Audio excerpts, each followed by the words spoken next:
வேலைக்கிழமை காலையில 5 போலீஸ் கீழே வந்து இல்லாட்டாலும் நம்பிய பைக்ல வச்சு கூட்டிட்டு போனேன்.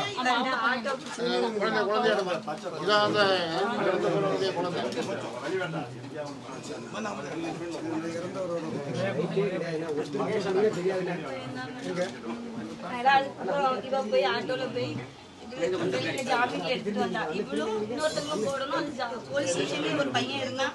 அவன் கிட்ட கொடுத்து போட்டு எடுத்து வெளியே கூட்டிட்டு வந்துட்டாங்க. அவன் வரும்போது அவங்க கையில போனை வாங்கி வச்சிருந்தாங்க. வீட்டுக்கு வந்து ஒரு மத்தியானம் போல இவன் போனுக்கு ரைட்டர் போன் பண்ணி ஒரு புருஷனை போனை வந்து வாங்கிட்டு போச்சு சொல்லு அப்படின்னாரு. என் தம்பி போனா வேணாம் போன் வாங்குறதுக்கு போன் பண்ணி எங்களுக்கு எந்த தகவலும் சொல்லலை. 6:30 போல என் தம்பி ஒரு போனை போட்டு என்னை இன்னைக்கு ரிமாண்ட் பண்ணியிருக்காங்க. ட்ரெஸ் எடுத்து வை ஆனந்தி, நான் இப்போ வரேன். ஆட்டோவில் அவனும் ஒரு போலீஸ் யூனிஃபார்ம் போட்ட போலீஸும் பைக்கில் ஒரு போலீஸுமா வீட்டுக்கு கூப்பிட்டு வந்து சாப்பிட வச்சு துணி மாற்ற வச்சு துணியை எடுத்துட்டு கிளம்புறாங்க. அப்போ நான் கேட்டேன் ஃபோனில் எங்கே போகிறாங்களா? ஆசாரிப்பள்ளம் ஆஸ்பத்திரிக்கு. உடனே நம்ம மாமாவும் வக்கீலையும் ஆசாரிப்பள்ளம் கேள்விப்பட்டு தான் உடனே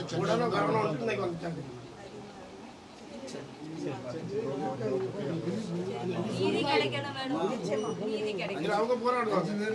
வாழ்வாதாரமா இருந்தது அவங்க சாகடிச்ச பிறகு அந்த பொண்ணு தான் அந்த குடும்பத்தை பாதுகாக்கணும். பிள்ளையும்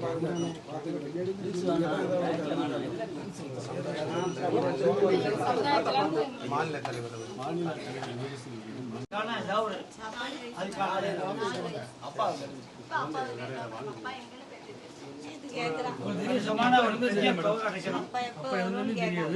மகன் இருந்தாலும் அப்பாவுக்கு தெரியாது. இன்னும் தெரியாது மேடம், எதுக்கு வந்திருக்காங்க அவங்களுக்கு தெரியாது.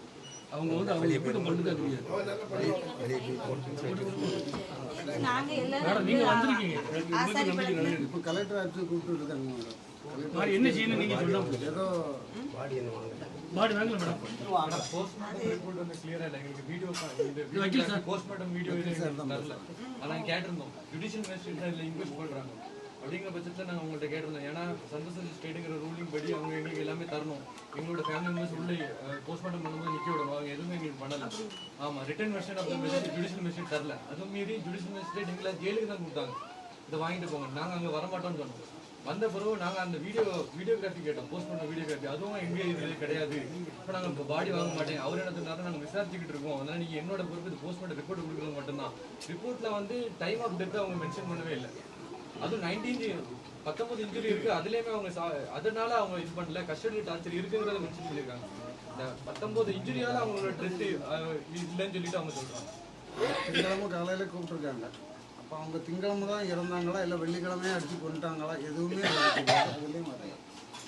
அந்த முகமெல்லாம் மேடம் அந்த postmortem ரிப்போர்ட்ல brought dead at 6:03 AM போட்டுருக்கு. வேற எதுவுமே போடல. அந்த ரிப்போர்ட் எங்க ஹாஸ்பிடல் ரிப்போர்ட் இருக்கு. 6:03 brought dead to KGMC hospital தான் போட்டுருக்கு. வேற எதுவுமே போடல. அதுவே அனாதை போனோம்னு சொல்லி தான போஸ்ட்மார்ட்டமே பண்ணிருக்காங்க. எங்க கையெழுத்து வாங்கல, அதுவும் இது பண்ணல.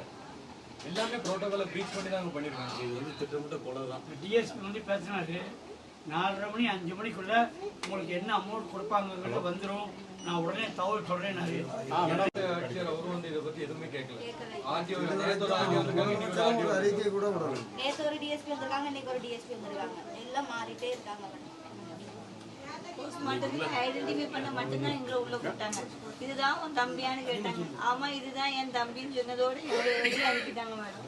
காவல்துறையோட நேரடி கண்காணிப்புல இருக்க முதல்வரே மௌனம் சாதிக்கிறது என்ன காரணம் ஒரு பெரிய விஷயமா இருக்கு. ஏன்னா இல்ல இல்ல அவர் முதல்வரை நான் சொல்றேன்.